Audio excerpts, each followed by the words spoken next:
Please do not vote for the following incumbents on November 5th. Board of Selectmen, Perez, Clausen, Renzullo. Board of Education, Dutton, Royer, and Shaughnessy. If you love accountability, vote them out. Vote them out. Let's return to civility. Vote them out. Vote them out. It'll make the Democrats very sad. Vote them out. Vote them out. But it will make our lenders very glad. Vote them out. Vote them out. They want to avoid accepting responsibility. Vote them out. Vote them out. That's always been their big fallacy. Vote them out. Vote them out. They want to remove our civil liberties. Vote them out. Vote them out. As they have been doing recently. Vote them out. Vote them out. The charter doesn't seem to matter at all. Vote them out. Vote them out. They nobble the press out in the hall. Vote them out. Vote them out. There's one thing that I must confess. Vote them out. Vote them out. For 10 or more years we have regressed. Vote them out. Vote them out. With the financial advisors they did sit. Vote them out. Vote them out. But then they did just the opposite. Vote them out. Vote them out. Their plans were hidden from us all. Vote them out. Vote them out. That helped to expedite their fall. Vote them out. Vote them out. Show these Democrats, Dutton and Royer, their fallacy. Vote them out. Vote them out. They don't think that we can see. Vote them out. Vote them out. For leading one needs common sense. Vote them out. Vote them out. They don't have the right accoutrements. Vote them out. Vote them out. The town badly needs much better schools. Vote them out. Vote them out. And efficient spending never rules. Vote them out. Vote them out. So if you love your Winsted town, vote them out. Vote them out. Then we all need to knuckle down. Vote them out. Vote them out. 10 years or more of retrogression isn't good. Vote them out. Vote them out. That we need new leaders is well understood. Vote them out. Vote them out. Please do not vote for any of the following on Tuesday, November 5th. For Selectmen, Perez, Clausen, and Renzullo. For the Board of Education, Dutton, Royer, and Shaughnessy. We can do better. Vote them out. Hello, this is Brian O'Hearn speaking. It's going to be an interesting program tonight. When I was a child, my mother told me, Brian, it's very difficult to tell people the truth. And when she used to scold me, she would tell me the truth, and then she would say, there, and I'm glad I said it. So here it is tonight, and I'm glad I'm saying it. One time when Candy Perez asked for some feedback at one of the selectmen meetings, I sent her an email with some feedback, and in the beginning I said that she was the worst thing that ever happened to this town and the worst thing that ever happened to the lake. And I still believe that. She sent me a note back saying, why did you start out with such negative when you're trying to get help from me? Similar to something like that, I'm paraphrasing. But anyway, have you ever been to Juarez? Juarez is in Mexico. Not the nicest town in the world. I don't think anyway. I've been there many times. It's south of Houston. Let's not let Perez, Selectman Perez, turn the town into another Juarez.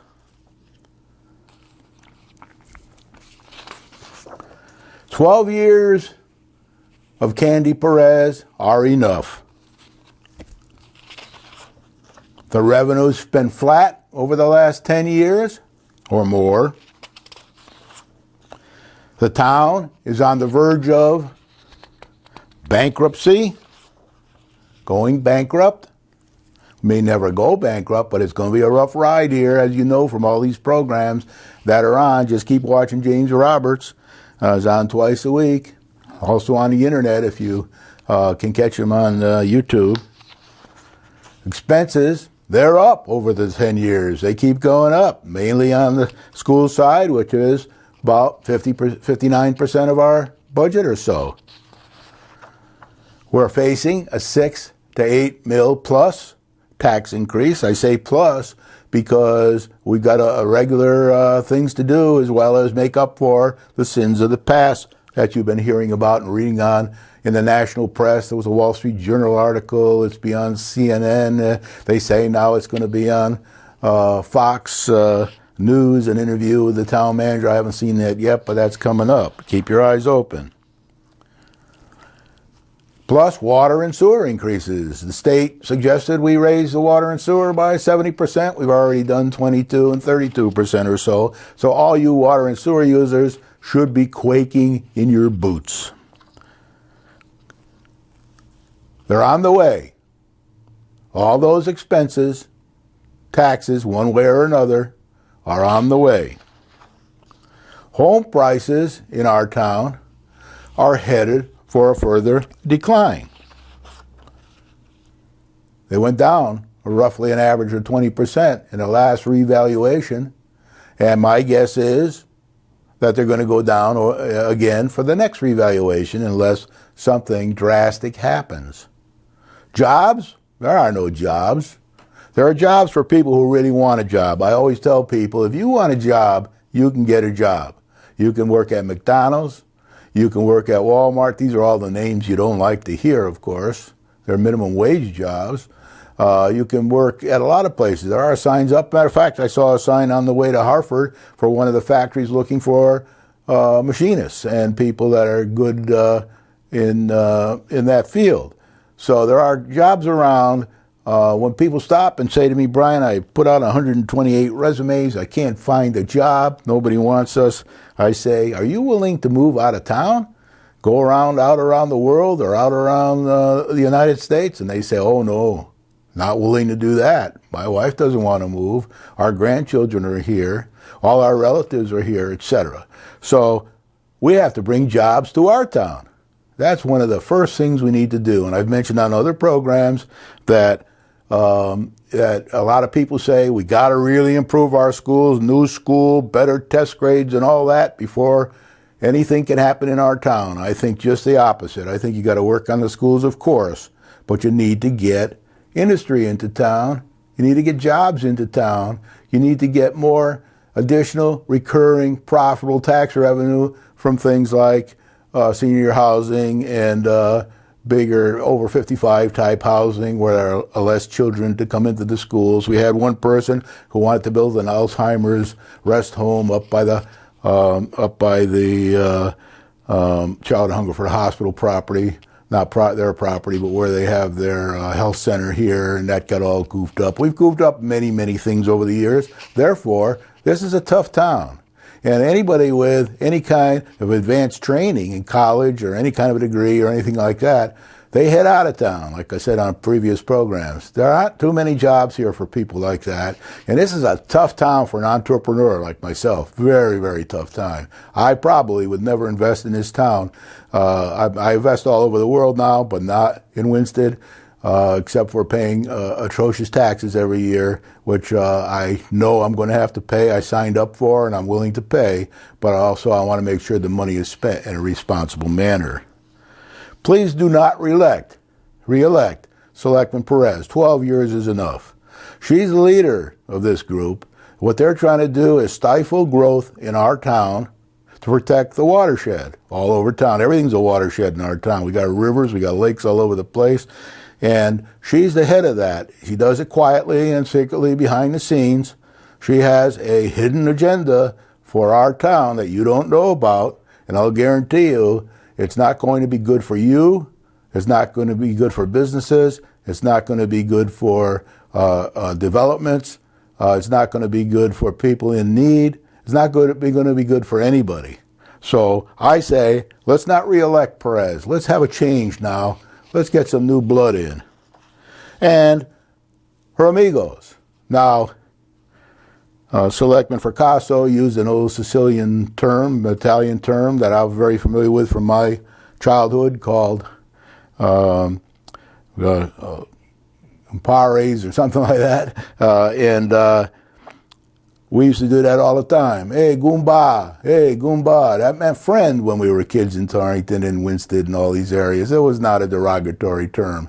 And I don't mean amigos here as a derogatory term, but she and her amigos, friends, Clausen and Renzulo, are killing us. They're killing the town. They've been doing it for 10, 12 years, maybe more.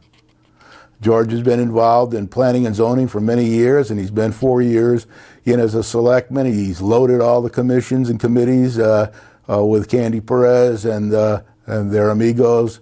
And it's going to be a long, long time, as I said on previous programs, before we can really see the light of day here, probably 10 to 20 years. So we got a long way to go, because even though we eliminate these people, all the damage that they did will take years to rectify, many years. We don't want to be like Juarez. For all of you who've been to Juarez and know what it's like, they're all trying to get out of there and cross the border into America. And we want to make sure that we stop people from wanting to leave Winsted and not come to Winsted. We want people to come to Winsted. We don't want good people to leave Winsted. We don't want to be just a bedroom community for Hartford or somewhere that takes 3 hours to get to in the morning and you're taking your life in your hands when you drive there. We don't want that. We want to grow responsibly, and I don't think we can be like Great Barrington. I go there many times with my wife trying to figure out how they think we're going to get to be a Great Barrington. I don't think that's going to happen. I think we might be able to do some things like they do, but we can't be a carbon copy of Great Barrington. We need a clean slate here. Everybody in town's telling me. They stop me on the street. They send me notes. They leave things in my mailbox. It's unbelievable how much feedback I get about the programs and about other people's programs and about the selectmen meetings and about all the shenanigans going on with the boards and commissions in the town. Very obvious to people. This is not hidden, this stuff. It's very out in the open and obvious. So we need a clean slate for the Board of Selectmen, please. Don't vote any incumbents in on November 5th. Take your chance with the new people that are all pretty well educated, very intelligent, want to help, want to listen to other people. One of the biggest problems of Candy Perez, Clausen, especially, they don't listen to anybody. They got their own agenda. They don't want anybody to know what it is, because that might retard their ability to carry it out, which I'm sure it will.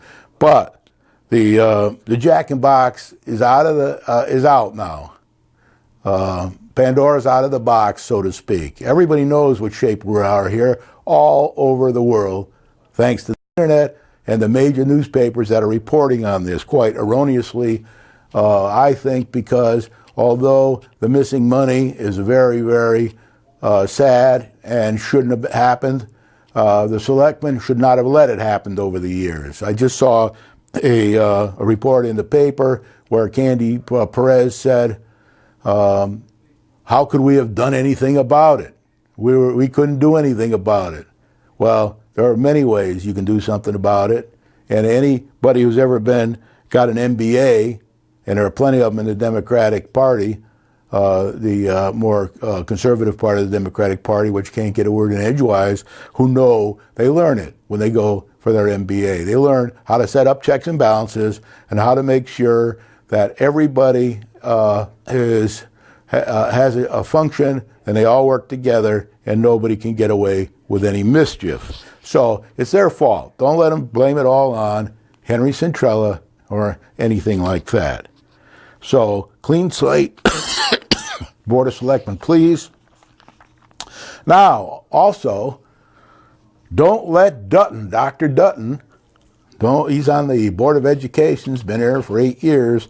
Don't let Dr. Dutton and his fellow gluttons, I call them gluttons on the Board of Education, and the leaders in the school system, because they always want more all the time. They never say they want less. Now, I do think Gilbert is making some strides forward. They've increased the test scores for the 7th and 8th grades that we pushed up there to Gilbert to soak up a lot of their overhead. We were supposed to save big money doing it. We didn't save a penny in the end. The cost of education at Gilbert is cheaper, but we didn't save the $1.5 to $2 million that we always thought we were going to save and could use for other things in our system or in our town. So don't let Doc Dutton and his fellow gluttons turn our schools even more into mutton. We don't need that. We want to improve our schools. We want to manage them in a balanced manner. We want to make sure every penny we spend goes in the right direction, and we start to get some proof in our test scores. K through 6, as far as I know, pre-K through 6, I guess, I can't tell exactly which one, is in the bottom 30% of the state in school test scores. That's not too good, is it? I think that's pretty bad. So don't let them turn our schools even more into mutton. The school costs are up, mainly in the area of administration costs. Bus costs are expensive. It's $1 million a year or something like that, maybe more.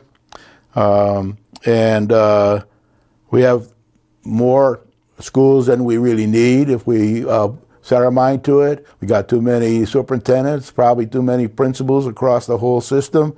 We've got too many computer systems that we could be sharing with the town and integrating with the town, all kinds of things like that. So what you read in the paper, a lot of that is what I call union propaganda, school leader propaganda. They think the answer to everything in school is more money. And I say balance is probably a little better. If every kid in school had a job at nights and weekends, or at least on the weekends, or even if it's just raking leaves to try to earn a penny, and if they had to fill out a W-2 each year, then they would learn a heck of a lot more than just going to school. Now, school's very important. Don't misquote me. I went through school, all through college, but got to a point where I finally said I have to get out and earn a living for the future of my family and their families. So I did do that. I worked my way through school. I still contend, and I argue with people at the university every day, that it still can be done. Test scores are down, as I said. I think Gilbert's starting to make a little improvement, but overall, we're not getting our money's worth in the test scores. So, 8 years of Dr. Dutton, 8 years of Chris Royer, 4 years of Shaughnessy, and nothing to show for it. Nothing. We haven't even probably stayed even. We've probably gone backwards here. Now, you can read all their propaganda, but you can't believe any of it.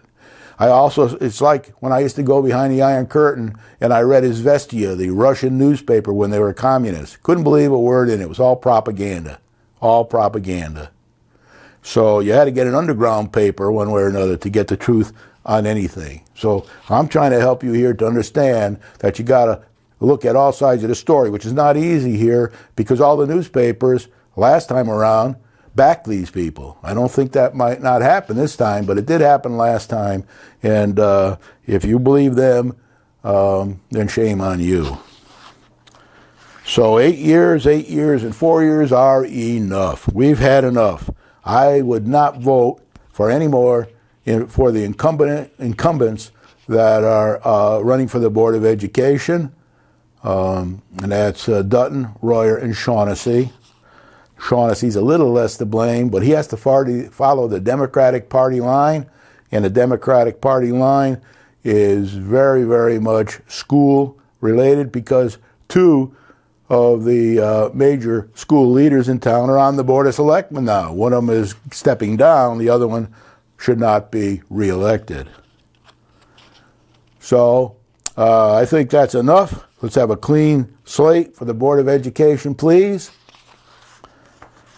You'll be glad that you did once it's over and you begin to see improvements, but the improvements will be a long way off. Now, if you don't, if you vote for these incumbents and get them back in, my guess is that the improvements will be even longer off, farther off.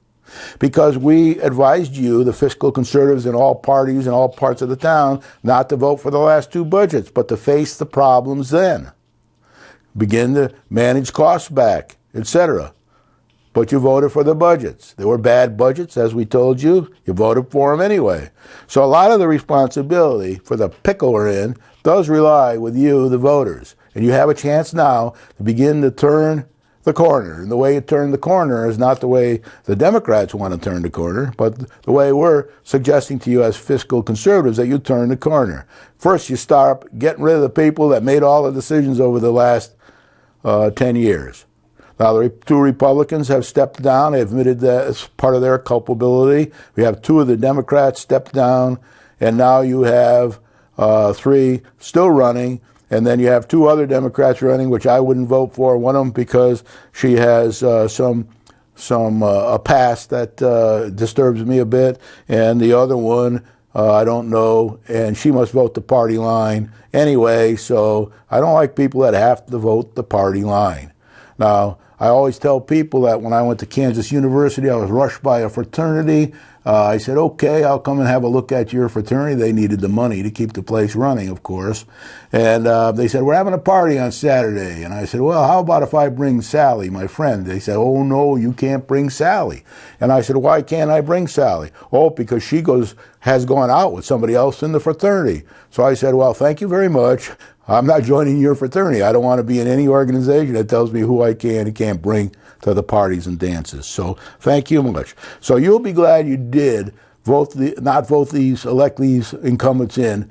Once it's over, we can go in, a lot of MBAs from all parties and all disciplines and groups can go in and coach them. Right now, these incumbents don't even take advice from their own financial advisors and from the state. And from everybody else, the auditors. They don't listen to any of them. Now, how can you be successful that way?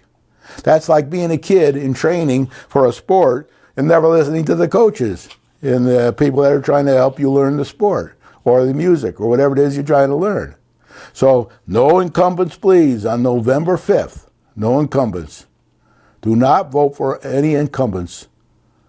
You should know who the incumbents are. If not, just check and see. I've listed the names tonight. Try to avoid voting for them, and then vote for any of the new people, and then I will help by consulting to them, and not only consulting to them, but I will try, as I said on other programs, to convince some of the MBA type in the area, not just in the town, but in the area, MBA type, fiscal conservative Democrats, like James Roberts, for example. I don't know if he's totally fiscally conservative, but he's definitely not an extremist on the liberal side as the people that are in office now on both the Board of Selectmen and Board of Education are. So there are other ones like him right here in town. Wayne Dove, for example, a fiscal conservative, MBA, who's been very successful in business. We've got many others in the area. I don't want to name all the names, but I'll contact all of them. I think we should contact business leaders as well, people who run businesses like Howmet and banks and things like that, and get them to help coach any new people we bring in and advise them on a consistent basis to help us get out of this pickle. Because I can tell you, the way we're going now, it's not going to work. There's no doubt about it. I've been talking to you all almost 10 years now after I studied the town for a book I'm collecting information for and will publish one day called Winsted, Connecticut, Ralph Nader's hometown. And recently I've been thinking of adding Winsted, Connecticut, Ralph Nader, and Henry Centrella's hometown. I think that'll increase my sales a little bit around the world. But I'm trying to get the message out to everybody here. I can only do so much. You can lead horses to water, but you can't make them drink. You can lead voters to the poll booths, but you can't tell them how to vote. You can coach them, you can suggest, but you can't twist their arm. You can't fill out their ballot for them. They've got to do it themselves. You can't even force them to go around and get the right balance of information before they vote. A lot of them are just too busy to do that. They don't even show up for the polls, most of them. I think, 35% of the people vote when that are eligible. They have a life to run. A lot of them don't have jobs. A lot of them don't have balanced families. A lot of them have all kinds of problems.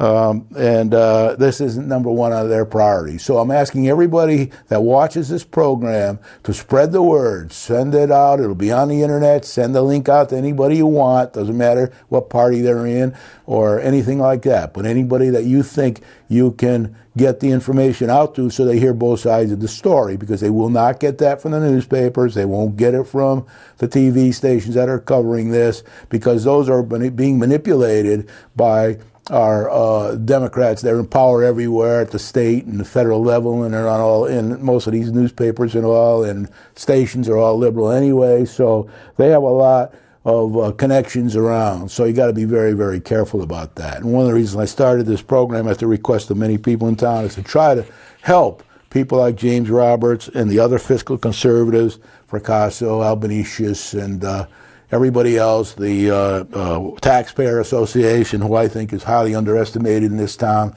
We need them as a check and balance. There's no doubt about that.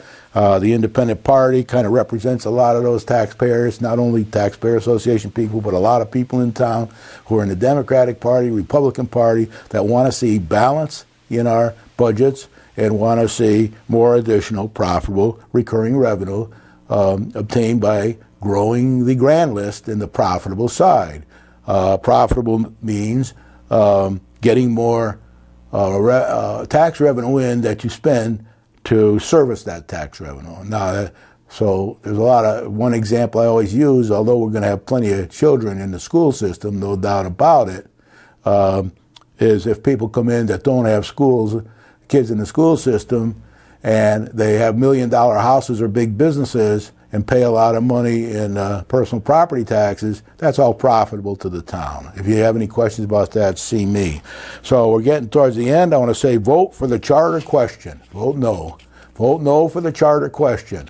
You don't want to give these people any more power should they stumble into office again. You don't want to give them any more power than they have already, because they can't handle what they've got.